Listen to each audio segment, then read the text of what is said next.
Ok. Bah écoute, on est en live. Je suis avec Valentine. Il est 20h. On est dans un. Alors, je sais pas si je devrais dire épisode, numéro, vidéo de femmes inspirantes. Ben déjà, avant qu'on commence, comment ça va, Valentine? Ça va très bien, merci. Et toi? Bah écoute, ça va là. Il fait chaud. Je pense qu'il doit faire quelque chose comme 30 degrés ou un petit peu plus quand on est dehors. Et pour ceux qui utilisent leur voiture comme moi, il fait dans les 34-35 degrés en voiture. Donc il fait encore plus chaud. Et surtout que moi je me trimballe en costard cravate, tu sais, donc les gens ils me demandent, t'as pas chaud et tout ça, alors que eux ils sont en short. Bah oui, Je c'est sais pas sûr. comment toi tu le vis la chaleur là actuellement. Ah, clairement, j'avoue que d'habitude, j'ai pas trop le ventre à l'air, mais là, en ce moment, comme je fais du sport et tout, je me balade en brassière, surtout ces dernières semaines avec la canicule. Voilà. Ok. Alors on est sur la page Facebook Apéro Winner, on est aussi sur Twitch Femmes Inspirantes et la vidéo sera donc disponible en replay hein, sur les plateformes dès qu'on aura fini. Elle sera mise sur YouTube. Avant qu'on commence, j'en profite pour remercier tous ceux qui étaient présents lundi. Il y avait pas mal de monde. Et je crois qu'on a quasiment fait 9000 vues de la vidéo de Maïva. Donc ça, c'est cool. On parlait de football américain. Donc on doit peut-être être à 120 ou 130 000 vues des vidéos là à l'heure actuelle. Donc n'hésitez pas à liker, partager, etc. hein. Ce serait vraiment cool. J'en profite juste pour voir s'il y a des gens qui nous ont rejoints. Je vois qu'il y a déjà quelques personnes qui nous ont rejoints. Euh, Bah écoute, je te propose, comme d'habitude, hein, tout simplement, j'ai juste oublié une chose, c'est d'enlever la petite Valentine qui se trouvait au milieu. Voilà. Donc il n'y a plus qu'une Valentine, vous ne voyez plus double. Donc je te propose en 2, 3, 4 minutes, je ne sais pas, tout simplement de te présenter pour ceux qui nous rejoignent. Qui es-tu, ta vie, ton œuvre, qu'est-ce que tu as fait, je te laisse. J'ai 23 ans, j'ai terminé mes études de théâtre. J'ai fait un bac L avec une option théâtre et j'ai été bilingue pendant toute ma scolarité, allemand. Je viens d'une famille à moitié allemande. Et après mon lycée, je savais pas trop quoi faire entre le social et l'artistique. Parce que le social, c'est quand même quelque chose qui me tient à cœur. J'ai envie de pouvoir aider les gens dans ma vie. Et en même temps, l'artistique, c'était une branche qui me faisait assez peur, parce que c'est quelque chose Mhm. qui est assez instable et tout ça. Donc, en fait, j'ai fait un service civique chez Unicité Strasbourg et j'ai été prise dans la promotion Rêve et réalise ton projet solidaire, où en fait, on monte un projet totalement de A à Z et on essaye de le concrétiser. Donc, mon projet, c'était Solidiarte, qui consistait à donner des ateliers de danse et de théâtre pour des femmes en situation de grande précarité. Donc, j'ai donné ces ateliers-là dans la structure Femmes de Parole, qui se situe à Montagne Verte. Et c'est jusqu'ici une des plus grandes et plus belles expériences de ma vie. Et j'ai intégré dans ce projet Christelle Degen, qui était la marraine, qui me coachait sur ce projet et qui est coach en développement personnel, qui aide les personnes à, qui vont pas bien ou qui ont plus de travail et tout ça à se recentrer un peu sur eux-mêmes et donc elle faisait ce travail pour moi Mhm. et pour m'aider dans le projet. Voilà, j'avais 18 ans, j'étais toute jeune, je savais pas me vendre, je savais pas comment faire pour aborder les structures. Et en fait, j'ai trouvé ça tellement pertinent ce qu'elle faisait avec moi que je l'ai vraiment intégré au projet parce que je trouvais ça utile en fait de proposer aussi aux femmes. Donc ces femmes-là, dans la semaine, elles avaient trois interventions la danse, le théâtre avec moi et les groupes de parole en individuel ou en collectif avec Christelle, qui est aussi psychologue, qui a fait des études de psychologie et tout ça. Donc elle pouvait vraiment parler des sujets et moi, voilà, j'avais pas l'expérience pour ça. Donc ça a vraiment complété mon projet et mon objectif, c'était de redonner confiance en elles, à ces femmes, libérer un peu les émotions grâce au théâtre, aux improvisations, et en même temps les aider à se réapproprier leur corps grâce à la danse. Donc, je suis assez contente parce que l'objectif c'était de leur faire faire un spectacle à la fin au sein de la structure. Et au début, aucune d'elles ne s'en sentait capable. Et à la fin, elles l'ont fait. Donc pour moi, c'était j'ai accompli ma mission que je m'étais faite, mise en tête.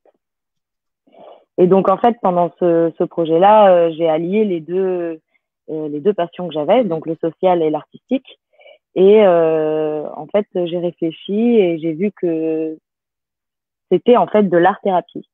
Même si je pouvais pas dire que je faisais des actions d'art-thérapeute, parce que je n'avais pas le statut, quoi que ce soit. C'était quelque chose où il fallait avoir un suivi. Donc vraiment, j'ai établi un thermomètre de l'humeur que j'ai inventé. Et elles mettaient leur humeur en arrivant, en repartant. Et en fait, on pouvait vraiment voir l'évolution de leur ressenti. Et c'est là où ça se rapproche de l'art-thérapie, en fait. Et voilà. Ensuite, je me suis lancée aussi grâce à ces femmes-là que j'ai aidées dans le théâtre. Donc, j'ai passé le concours du Conservatoire de Colmar l'année d'après. C'était la seule chose que j'avais prévue. Sinon, j'aurais travaillé, gagné de l'argent et réfléchi à ce que j'aurais voulu faire. Et donc, j'ai été prise. Donc j'ai passé 3 ans au Conservatoire de Colmar et en double cursus, du coup, parce que j'ai fait la fac d'art du spectacle en théâtre à Strasbourg en même temps. Et voilà, j'ai obtenu il y a 1 an ma licence et mon diplôme d'études théâtrales. Donc, je suis très contente. Et l'année dernière, du coup, je me suis retrouvée un petit peu de nouveau sans rien, dans le sens où au conservatoire, le but, c'était de rentrer dans des grandes écoles de théâtre nationales. Et les concours sont très difficiles. Et j'ai pas réussi à rentrer dans une grande école.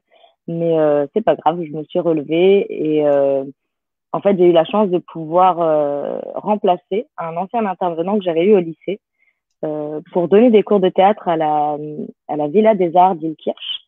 Donc, c'était tout nouveau pour moi. Je me sentais presque pas prête à le faire parce que je voulais encore apprendre avant de pouvoir transmettre correctement. Mais c'était une superbe expérience et qui a été vraiment, et malheureusement, écourtée par le confinement. Et donc, c'était un peu la frustration de ne pas avoir pu aller au bout du spectacle et tout ça qu'on avait écrit avec les adolescents, du spectacle que j'avais écrit pour les enfants, parce que j'avais des jeunes et des adolescents. Mais voilà, c'est la vie, c'est comme ça. C'est quand même une expérience que j'ai appréciée et que j'ai l'impression que les enfants et les adolescents ont apprécié aussi. Et maintenant, il y a d'autres choses qui se présentent. À côté de tout ça, évidemment, j'ai travaillé dans un restaurant, ce qui m'a beaucoup servi aussi, l'air de rien. Parce que même si je fais du théâtre et tout ça, et que j'aime le contact humain, le contact social, savoir gérer son stress, on croit que c'est facile quand on a fait du théâtre et tout ça, mais on est aussi des êtres humains et ça se travaille. Et le service m'a beaucoup appris là-dessus aussi, à garder mes émotions, pour moi quand il fallait, parce qu'il faut toujours rester devant les clients. Et voilà, c'est à peu près fait le tour.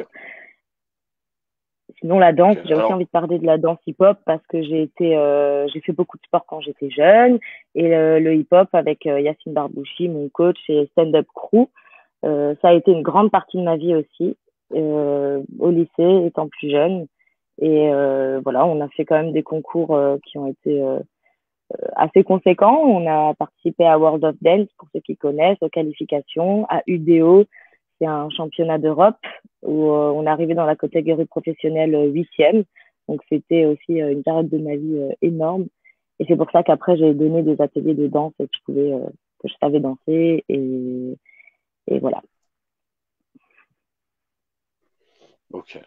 Déjà aussi pour ceux qui nous regardent, hein, si jamais vous avez des questions, n'hésitez pas à les poser. De toute façon, on aura une phase de questions-réponses à la fin aussi. N'hésitez pas à nous dire aussi, d'ailleurs, si vous nous voyez bien, vous nous entendez bien, hein, puisqu'il y a malheureusement avec le Wi-Fi, on ne sait jamais si ça passe bien. Donc là, on a parlé, enfin, tu as parlé principalement de ta vie, ton œuvre. Et donc là, actuellement, quel est ton projet de vie principal sur lequel tu t'axes? Alors maintenant, je me suis inscrite dans une formation d'art-thérapie, justement. Je pensais que c'était quelque chose que j'allais faire un peu plus tard dans ma vie, mais le confinement m'a fait un petit peu avancer là-dessus. Et et j'ai décidé d'aller de l'avant, de commencer par une formation. De toute façon, je pense que dans la vie, je vais me former tout au long, apprendre tout au long de ma vie. Et ce n'est qu'une première formation parmi tant d'autres. Donc actuellement, je suis ces études d'art-thérapie à distance, du coup, dans l'organisme IFOR qui est basé à Lille. Et jusqu'à fin mai, je suis cette formation-là. Donc là, je travaille encore au restaurant jusqu'à fin août et ensuite, je me consacre vraiment uniquement à la formation. Et aussi, du coup, d'une pierre deux coups, je ressentais un peu le besoin de partir, de me recentrer sur moi-même. Et comme cette formation, elle se fait à distance, je peux la faire d'où je veux.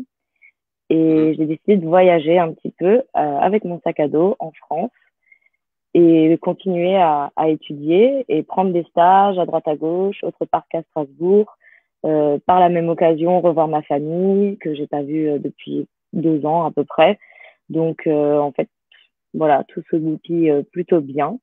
Et je profite vraiment de cette formation à distance pour faire des choses en même temps pour moi. Parce que là, je suis pas obligée, c'est pas du 35 heures semaine. Si je fais déjà 20 heures par semaine, c'est beaucoup. Si je fais 20 heures par semaine, j'ai pas besoin, enfin, j'aurais fini la formation avant fin mai. Donc en fait, je me laisse en même temps un peu du temps pour moi, pour faire des stages artistiques aussi, parce que même si on n'est pas obligé d'exceller dans chaque domaine artistique pour être art thérapeute, je pense que connaître assez bien, avoir des bonnes bases dans chaque art, ça peut aider à comprendre ce que ça procure pour le patient. Et voilà, j'ai vraiment envie de faire ça bien, donc d'approfondir au maximum les différents arts que je vais utiliser. Mhm. Alors j'en profite hein, puisque tu en as parlé. Donc tu as eu une espèce de révélation pendant le confinement. Donc c'est voilà, j'en parle toujours pour l'instant, puis c'est quand même quelque chose qui a touché plusieurs milliards de personnes. Est-ce que tu peux expliquer un petit peu justement en quoi ça t'a fait réfléchir sur, je sais pas, ton utilité sur la planète, sur le fait qu'on n'avait qu'une vie, ce genre de choses. Comment ça t'a impacté toi personnellement? Ben, au début, je me suis dit, OK, c'est des choses qui arrivent. Je suis quand même quelqu'un d'assez sensible, donc ça m'avait fait beaucoup de mal de voir que la Terre entière s'est retrouvée en même temps dans un même état. Et cet état, c'était un état d'anxiété, un état de peur, de santé internationale. Et au début, je me suis dit, OK, en tant qu'artiste, j'ai la chance de pouvoir quand même toujours avoir ma tête, avoir mon imagination, pouvoir créer et tout ça.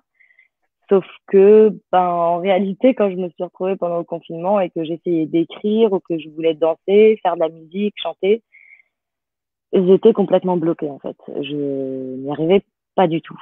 Et de jour en jour, je me suis dit, d'accord, c'est pas grave. La première semaine, je me disais, OK, prends cette semaine pour vraiment respirer, recevoir l'information qui est assez anxiogène, quoi. Mhm. Et ensuite, voilà, te vider un peu la tête et ensuite t'y remettre. Mais de semaine en semaine, j'y arrivais toujours pas. Donc ça commençait à être vraiment difficile. Au lieu d'essayer de créer quelque chose, je me suis dit que je vais plutôt réorganiser mes photos, mes vidéos, tout ce que j'ai déjà pu faire dans le passé, les formations de maquillage et tout ça. Donc créer en fait un peu mon book de comédienne. Donc j'ai fait ça, ça m'a replongé dans plein de souvenirs, dans le théâtre, dans la danse, tout ça qui, voilà, ça avait commencé à me faire du bien, mais ça, c'était quoi à partir de la troisième ou quatrième semaine seulement, troisième semaine on va dire. Avant, c'était vraiment compliqué. Et quand j'arrivais au bout du book, que je n'avais plus grand chose à rajouter parce que bah, du coup j'avais plus trop de projets avec le confinement, euh, je me suis réintéressée, enfin, j'ai toujours été intéressée par l'art-thérapie, mais je me disais, on va d'abord faire peut-être un peu une carrière de comédienne, continuer à apprendre qu'est-ce que c'est que d'être comédien, qu'est-ce que c'est que faire du théâtre.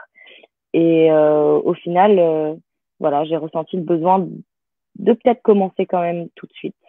Et comme dit, même si je commencerai peut-être pas à pratiquer directement en juin 2021, au moins j'aurai des premières notions.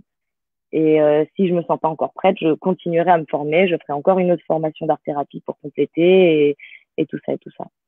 Donc vraiment le confinement, c'est vrai que je l'ai pas vécu très très bien au début, mais Mhm. c'est quelque chose qui a quand même été vraiment bénéfique et qui m'a permis d'aller de l'avant, d'oser me lancer dans l'art thérapie, domaine dans lequel j'avais l'impression d'être encore un peu jeune pour commencer. Mais voilà, ça prendra le temps qu'il faudra que ça prenne et je Mhm. pense que j'ai fait le bon choix. Ok, bah écoute, je profite que tu rebondisses sur l'art thérapie puisqu'on a justement une question que tu dois voir s'afficher donc de Camélia qui dit quelle est la chose la plus difficile à gérer dans l'art thérapeutique? Pour l'instant, je peux pas vraiment répondre à cette question parce que je viens vraiment de commencer la formation. Mais je pense que pour moi, personnellement, ce qui va être le plus compliqué à gérer, comme je suis quand même quelqu'un d'hypersensible, c'est de réussir à pas prendre le mal de la période du patient qui sera en face de moi, à mettre un peu mon empathie de côté. Et je pense que ce sera le travail euh, que je devrais le plus fournir sur moi-même Mhm. et qui sera le plus difficile à gérer pour moi. Mais autrement dit, dans le, dans le métier d'art thérapeute pour l'instant, je ne sais pas ce qui va être le plus difficile. Peut-être pour l'instant, comme j'y connais rien encore vraiment, pour moi, c'est super compliqué de me dire, OK, il faut que j'établisse une stratégie vis-à-vis de la première rencontre avec le patient. Pour l'instant, ça m'est vraiment très éloigné parce que j'ai pas du tout encore appris. Je passe seulement au prochain tome, au deuxième tome de la formation le mois prochain. Donc, on commence sur la psychologie et c'est là où je vais peut-être commencer à apprendre un peu plus. OK, vis-à-vis de cette situation-là, il faudrait que je réagisse comme ça ou que je propose ça ou ça. Mais pour l'instant, je sais pas du tout encore. Mais personnellement, comme dit, je pense que ce sera gérer mes émotions personnelles et mon Mhm. empathie pour pas prendre le mal. Bah, peut-être pour répondre un petit peu à la question justement qui est sous-jacente, c'est quoi exactement concrètement que tu apprends si tu veux dans cette formation d'art thérapie? En C'est fait, quoi là, on t'apprend à faire des massages avec les doigts, on t'apprend à dessiner avec les pieds ou... non, pas du tout. Non, en fait, l'art thérapie, ça consiste à accompagner un patient qui va avoir un Mhm. mal-être ou des maladies ou un traumatisme, euh, des handicapés, que ce soit moteurs ou mentaux ou physiques, euh, grâce à l'outil artistique. Donc, en fait, moi, je ne vais pas être psychologue. C'est une Mhm. formation que je peux faire plus tard pour compléter mon, mon impact. Mais l'art thérapeute, il consiste vraiment juste à ramener le patient à l'instant présent et à travers les activités artistiques, se sentir mieux. En fait, c'est pendant que le patient va faire sa production, il va être focus, il va se sentir exister. Et en fait, c'est vraiment selon le problème du patient, la maladie. Par exemple, la dépression, ça va vraiment être, l'art thérapeute peut guérir un patient d'une dépression. C'est vraiment la seule chose où pour Mhm. l'instant on dit, OK, là, ça peut vraiment le soigner. Parce que la dépression, qui est aussi propre à tout un chacun, euh, c'est quelque chose où on est un peu à côté de nous-mêmes, on n'arrive plus à comprendre pourquoi on existe, à trouver vraiment une raison d'exister. Et à travers l'activité artistique, ça va permettre à la personne d'être présente et c'est satisfaisant en fait de dessiner ou de chanter ou d'écouter de la musique ou de danser. Mais effectivement, c'est un travail qui, en fait, je vais jamais faire la même chose avec aucun patient. Parce que, par exemple, s'il y a des personnes qui ont Parkinson, eh ben, on se dit, ben, on peut pas les faire dessiner. Eh ben, justement, peut-être que Mhm. si. Et en fait, on s'en fiche si le dessin, il est beau. C'est pas l'objectif du tout. L'objectif, c'est vraiment de faire vivre quelque chose à la personne quand elle est en train de le faire. Et ensuite, moi, je vais rien analyser. Je peux guider, je peux aider à poser des mots un peu différents. Il y a plusieurs méthodes pour interagir avec le patient que je dois identifier et choisir. Et la personne, en fait, une fois que la production est terminée, elle va l'analyser elle-même. Donc, c'est ça qui est intéressant. Et ça va permettre à la personne de se recentrer sur elle-même, de peut-être mettre le doigt sur des Mhm. points douloureux qui vont l'aider à avancer. Enfin, mon but, voilà, c'est de l'aider à passer au-dessus et à apaiser ça, en fait. C'est plus de l'accompagnement, de l'apaisement que de la guérison pure et dure. Parce qu'on est, alors on peut être dans un cabinet, euh, à nous, à notre nom et tout ça, mais on peut aussi intervenir en structure. Et moi, j'aimerais commencer par là. Et donc, en fait, on est toujours en lien avec des médecins.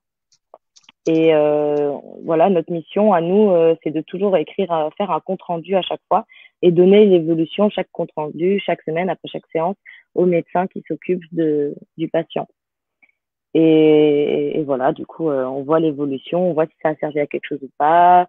Euh, des fois, quand les patients ils veulent arrêter, Mhm. c'est pas forcément toujours un mauvais signe. Ça veut dire que elle a plus besoin de nous des fois, et ça peut être positif aussi, dans le sens où bah elle reprend un petit peu du poil de la bête, si j'ose dire, ou un peu plus confiance en elle. Et peut-être que derrière, enfin moi j'adore faire naître des passions chez les uns et les autres. Et par exemple, pour en revenir à mon service civique, l'objectif bonus que j'avais dû me mettre, c'était de faire naître, et j'avais écrit que c'était faire naître une passion chez l'une des femmes.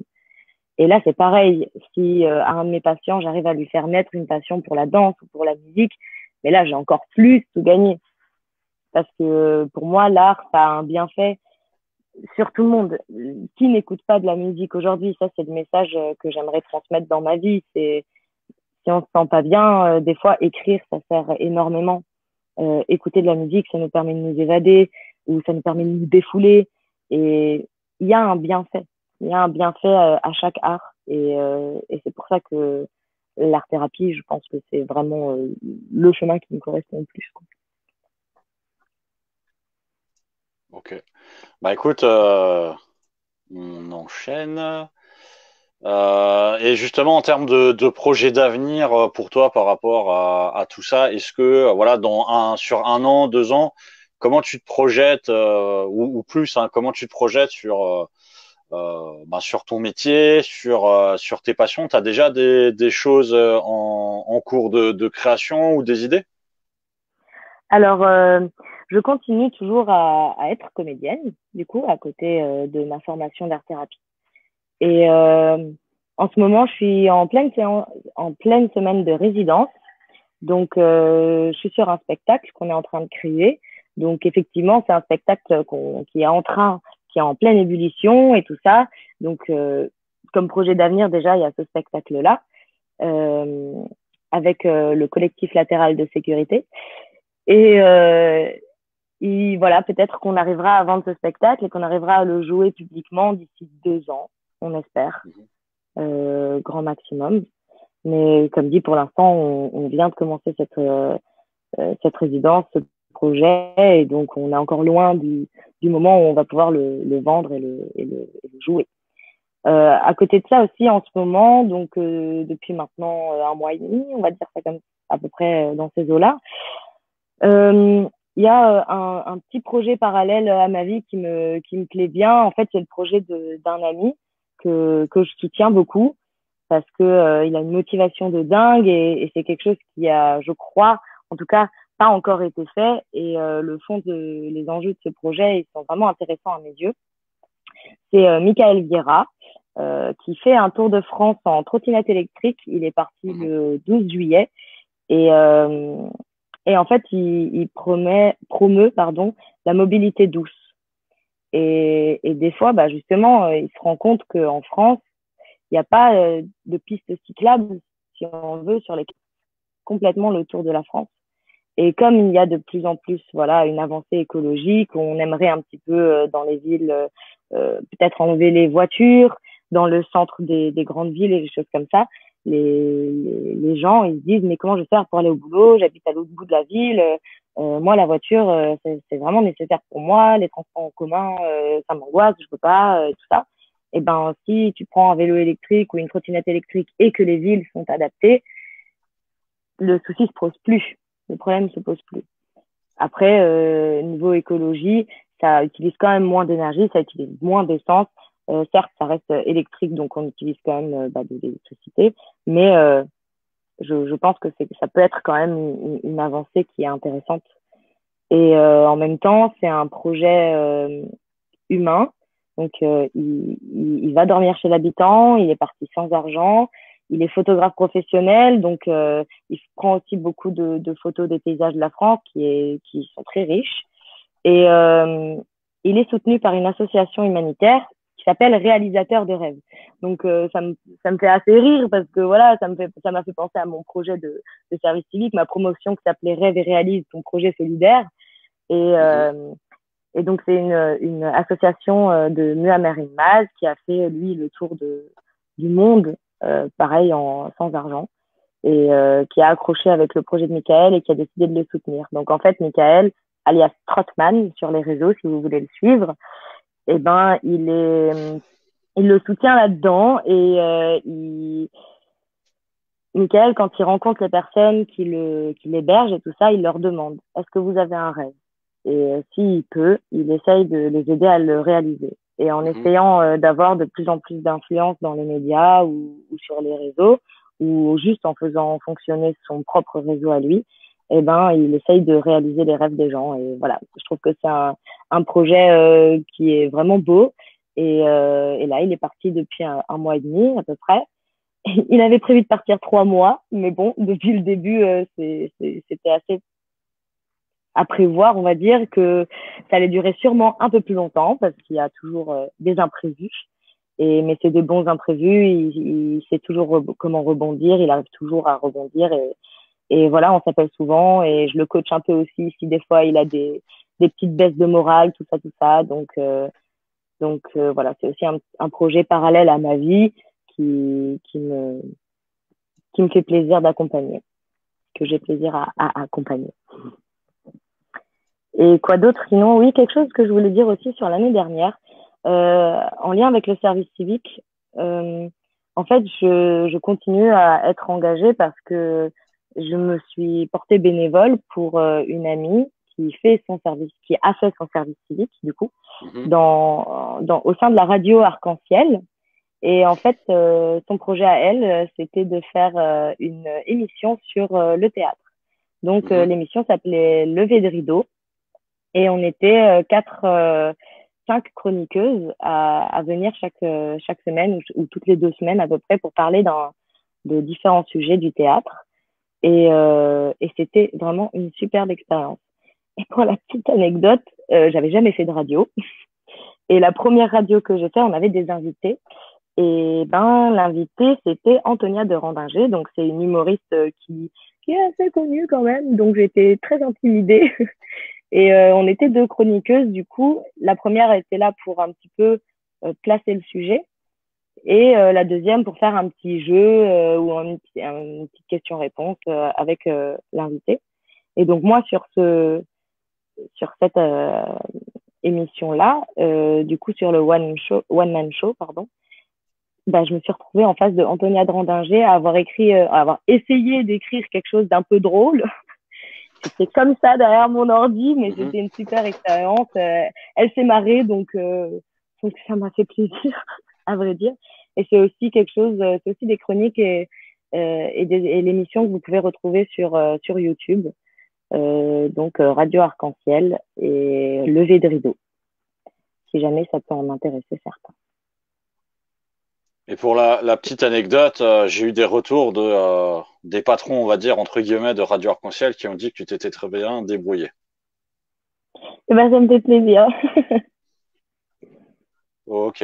Alors, pour ceux qui nous regardent, si jamais vous avez des questions à poser à Valentine sur l'art-thérapie ou les autres sujets, n'hésitez pas. Moi, j'ai juste envie de revenir sur le concours de hip-hop ou HIP, HOP, comme on disait à l'époque. Tu peux rentrer peut-être un peu plus dans le détail puisque où tu as fini 8e des championnats d'Europe, c'est ça, non? Oui, avec Stand Up Crew, c'était la première fois qu'on s'inscrivait à ce concours-là. Et en fait, on s'est inscrit tout de suite en professionnel, alors qu'il y avait d'autres catégories. On pouvait aller dans une catégorie où c'était la première fois qu'on participait au concours. Donc, on était un petit peu, on se disait, bon, bah, c'est pas grave, ce sera pour l'année prochaine, des choses comme ça. Et puis finalement, on s'est vraiment bien débrouillé. C'était sur 2 jours, ce concours-là. Le premier avec tous les crews, comme on appelle ça dans le milieu. Et le deuxième jour, on refaisait le show avec beaucoup de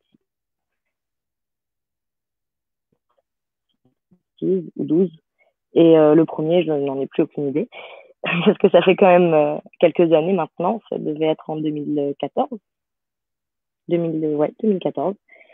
Et c'était une super expérience. On est parti à Düsseldorf. C'était dans un grand hangar à côté d'un parc d'attractions avec Yacine, Glody, Sad et Ilyes. Et un stress intense. On avait une tenue de scène avec des bretelles rouges.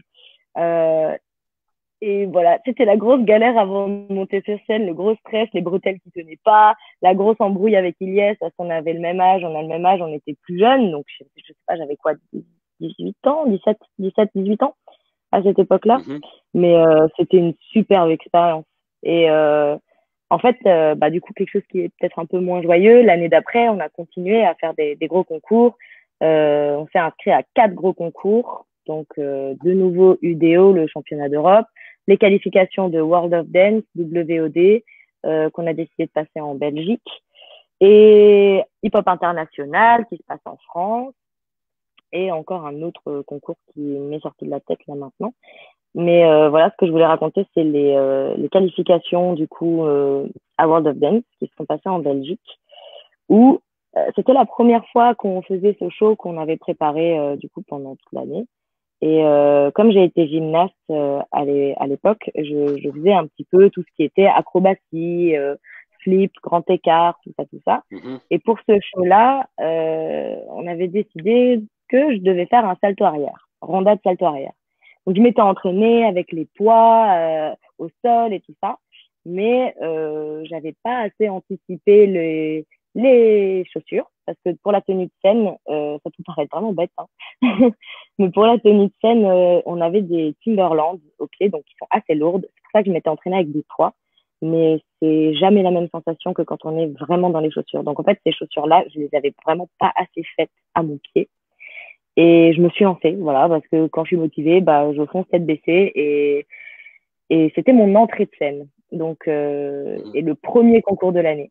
Donc, je suis montée sur scène, je me suis lancée pour mon salto et je suis arrivée vraiment sur le bout de la chaussure, qui a complètement stoppé mon élan et qui a fait que je suis tombée en avant. Donc, oui, certes, j'avais capté que j'avais loupé mon salto, j'avais trop les nerfs, mais j'avais pas capté qu'il s'était passé quelque chose de grave. Si j'avais eu des baskets, mon élan m'aurait emmené en arrière. Je me serais sûrement pété un doigt de pied, mais j'aurais continué jusqu'à la fin du show. Voilà, je me connais. Sauf que là, quand j'ai essayé de me relever, j'ai capté que je tenais plus sur une jambe. Et quand je me suis retrouvée assise avec les jambes pliées devant moi, j'avais un genou normal et un genou creux. Et là, j'ai compris qu'il y avait un problème.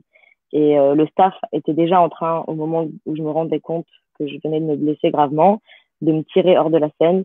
Le public qui pouvait poser ses mains sur la scène était à 1,50 m, avec complètement, voilà, c'était complètement éloigné de la scène. Et voilà, les gars étaient complètement choqués aussi.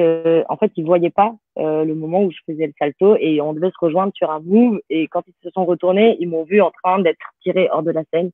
Et ça, c'était aussi une grande expérience de ma vie, mais c'était pas l'une des plus joyeuses. Donc, je me suis cassé la rotule en 4. Et voilà, j'ai dû me faire opérer. C'était l'année de mon bac. J'ai passé un mois immobilisée à la maison avec une grosse attelle. Ça a remis beaucoup de choses en question dans ma vie parce que pour moi, c'était tout tracé. J'avais continué en tant que prof de hip-hop, dans la danse et tout ça. J'avais le théâtre déjà dans ma vie, mais c'était une passion plus que un projet professionnel. Et du coup, en fait, je ne pouvais plus danser avec ce genou cassé. En revanche, ce qui a été magique, c'est que j'ai quand même pu jouer. J'ai quand même pu jouer au théâtre. et en plus une forme qui est assez spécifique, qui est inspirée du Théâtre du Soleil, où j'ai eu la chance d'ailleurs d'avoir un intervenant incroyable, Vincent Mangado, avec sa femme Dominique Jambert, qui nous ont appris vraiment cette forme-là. Et en fait, ce qui est fou, c'est que c'est eux qui ont créé aussi cette forme-là, qui est la marionnette humaine. Donc en fait, on a un manipulateur qui est derrière une cagoule avec des gants noirs qu'on essaye de ne pas faire exister, et une marionnette qui est costumée avec des masques, avec des coiffes, avec un grand costume et tout. Et en fait, c'est un travail de synchronicité dingue et de précision pour donner l'illusion au public que la marionnette est une vraie marionnette et que le manipulateur est une vraie personne qui manipule. Et c'est assez compliqué peut-être de se l'imager quand c'est expliqué, mais si ça vous intéresse, vous pouvez toujours regarder sur le Théâtre du Soleil, Tambour sur la digue, c'est la forme en fait. Ça a été fait en 1997 et c'est là que la forme est née en fait. Elle a inspiré du bunraku, des marionnettes asiatiques et, et c'est une forme assez intéressante. On a des harnais, on peut voler, enfin c'est assez fou. Et sans spoiler le spectacle sur lequel je suis en train de travailler en ce moment, il y aura de la marionnette humaine aussi. Voilà. Donc, c'était assez fou pour moi de quand même pouvoir jouer en tant que marionnette, du coup, pas en tant que manipulateur, même si j'étais censée faire les deux. On m'a remplacée, du coup, pour être marionnettiste. Mais j'ai quand même pu jouer la marionnette et l'illusion a été dingue parce que mon prof de philo qui est venu voir le spectacle, c'est moi qui l'avais tanné toute l'année pour venir voir le spectacle. Il est venu et il avait complètement oublié que je jouais. Il m'a dit, mais t'as pas joué, toi, avec ta jambe de bois? Il a pas si. Mais du coup, c'était le plus beau compliment qu'on puisse me faire, en fait. Donc, c'est pour ça aussi qu'après, j'ai peut-être aussi osé, un an plus tard, après le service civique, me lancer dans le théâtre parce que ça m'a un petit peu sorti la tête de l'eau à ce moment-là. Ok. Bah Voilà. écoute, on est bientôt à 40 minutes. Je vais prendre une dernière question pour les questions-réponses. Donc toujours Camélia qui te demande d'où vient ton amour pour l'art, point d'interrogation, et qu'est-ce qui te donne envie d'aider les autres avec un autre point d'interrogation. Ça fait deux questions. Ça fait deux questions en une, ouais. D'où me vient mon amour pour l'art? En fait, je crois que c'est quelque chose qui est inné chez moi, dans le sens où, avant de parler, je chantais déjà. Je grimpais partout, j'étais un petit singe. Mes parents, ils me disaient, en fait, il va falloir que tu fasses du cirque, quoi, dans ta vie, parce que c'est pas possible autrement. C'est quelque chose qui est en moi depuis toujours, c'est ce qui me fait vibrer, en fait. Et voilà, la preuve, c'est qu'après, j'ai fait de la danse classique, j'ai fait 14 ans de flûte traversière, de la musique, du théâtre, et de la danse. J'ai fait quoi? De la danse jazz aussi, et du hip-hop. Et voilà, c'est vraiment ce qui me fait vibrer, ce que j'aime faire pour moi, même si je voyais pas trop mon avenir là-dedans. J'osais pas, en fait, à une époque. Et aider les autres, c'est aussi quelque chose qui est inné chez moi. Il y a même beaucoup de périodes, et c'est encore quelque chose sur quoi je travaille sur moi-même. C'est quand j'étais jeune, je pouvais pas être heureuse si mes meilleurs amis ne l'étaient pas. Je pouvais pas, le bonheur des autres passait avant le mien. Et c'est quelque chose que je suis encore en train d'apprendre aujourd'hui, qui du coup à la longue peut faire souffrir, m'a fait souffrir parce que c'est pas bon de s'oublier à travers les autres, de penser que au bonheur des autres. Et en fait, on peut pas aider les autres si on s'aide pas nous d'abord nous-mêmes. Donc c'est le travail que je suis en train de faire, qui est conscient depuis quelques années, mais que maintenant je commence vraiment à appliquer. Et c'est pour ça que voilà, aider les autres, c'est quelque chose qui est aussi ancré en moi depuis toujours, quoi. Enfin, si j'ai une mission à avoir sur cette terre, dans cette vie, je crois que j'ai trouvé, dans le sens où l'art-thérapie, ça rassemble ces deux choses-là qui me passionnent et qui me font vraiment vibrer. Donc, donc voilà. Je sais pas si j'ai répondu à ta question, quand même. Ouais, On j'imagine. verra bien. Tu sais ce qu'on dit, hein, l'amour c'est un 6, hein, ça commence comme ça, là, et hop, après ça remonte. Donc on se donne à soi-même pour donner aux autres. Donc on arrive à 40 minutes de live. Je sais pas si tu as vu le temps passer. Pas du tout. Pas vraiment. Ouais, c'est ce qu'on me dit à chaque fois. Alors, bah écoutez, moi je remercie tous ceux qui nous ont suivis. Il y avait pas mal de personnes. N'hésitez pas à liker, commenter, partager. N'hésitez pas à les regarder aussi, hein, que ce soit sur Facebook ou sur YouTube, les précédentes vidéos, hein, puisque là on est quand même à plus d'une vingtaine de vidéos maintenant. Donc il y a plein de profils. Je vais pas tous vous les détailler maintenant. Je sais pas si tu as un petit mot pour la fin pour ceux qui nous regardent. Alors, il y a juste une chose que j'ai complètement oublié de dire qui est très importante, c'est dans le projet d'avenir, à la fin de ma formation, je vais avoir besoin d'aide parce que je sais que tu connais Lionel, pas mal d'entrepreneurs. J'ai des amis qui peuvent Mhm. m'aider aussi, Mylène Debord, entre autres, et tout ça. Mais je voudrais monter mon entreprise à la fin de cette formation d'art-thérapie pour être à mon compte et tout ça, avoir deux casquettes, donc pouvoir proposer des spectacles en tant que comédienne et en même temps des moments d'art-thérapie, quoi. Donc, si vous avez des personnes qui pourraient me conseiller qui pourraient me conseiller des formations pour monter une Mhm. micro-entreprise pour commencer ou une auto-entreprise parce que j'y connais rien du tout. Et ben ça, ce serait vraiment top. Et merci Lionel de m'avoir invité, ça m'a beaucoup touchée et ça me fait vraiment plaisir de pouvoir partager ça. J'espère que j'ai pu aider des gens et inspirer peut-être certaines personnes. Voilà, merci pour tout, merci de nous avoir suivis et continuez à regarder parce qu'il y a vraiment des profils très très intéressants, des profils très différents et gardez un œil sur Lionel aussi parce qu'il y a de belles choses qui se préparent pour la suite. Ouais, faut pas trop en dire tout de suite. Il y a encore pas Ah mal oui, de boulot en préparation, mais il y a c'est pas mal ça. de choses. Bah, moi, je remercie bah, tous ceux qui ont mis merci là dans le chat de nous dire merci. Et je vous invite, donc le prochain live, ce sera lundi 24 à 18h. On sera avec Flavie, donc qui, elle est doctorante.